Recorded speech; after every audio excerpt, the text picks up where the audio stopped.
La la la. So we have now the whole set of equations.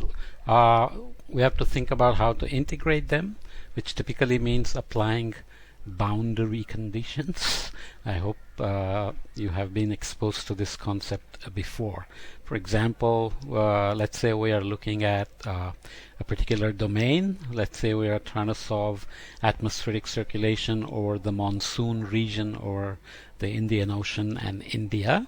Then you have to know temperatures, winds, humidity, and so on of the air coming from the west over Africa and from the east over Indonesia, from the south over the Indian Ocean and north over the Himalayas and so on, right?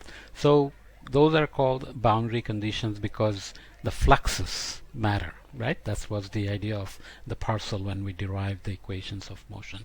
And there are restrictions on how these equations can be applied. I just casually said monsoon domain, but remember, these are still done in a non-rotating system. We have said nothing about rotation. We have said nothing about being in a sphere. So just adding those is going to make these equations much more interesting. Plus, it's going to lead to many amazing solutions that only occur when you have a rotating system. So I just wanted to make that clear. So here are our equations of motion again for the U momentum equation V and W. As we said, W often reduces to hydrostatic balance, and that is our incompressible mass conservation equation, and this is our compressible mass conservation equation, remembering that this is dw dz and this is like d omega dp. So remember, this omega and this w are not the same because it's in the pressure coordinate. This is vertical velocity in the pressure coordinate. Okay, so does it make sense to say vertical? It's the pressure velocity. Okay, so that's our thermodynamic equations. Okay, so you need, when you integrate, you need boundary conditions, and there are many restrictions on how these can be applied. We haven't defined friction very well yet, and there are no sources and sinks included yet, except for this q dot term we have left in here. So obviously there are many additional factors to worry about. So let's slowly move towards the rotating fluid then. Going back to our simple looking vectorial form of the equations of motion, du dt plus 1 over rho grad p plus gz equals f. Remember, this is a vector equation, not a scalar. We have to go here. So we looked at this zonal mean meridional section of the zonal winds, and we said there are weak easterlies all the way to the top in the tropics with some seasonality. So this is the annual mean, this is the boreal winter month, this is the boreal summer month.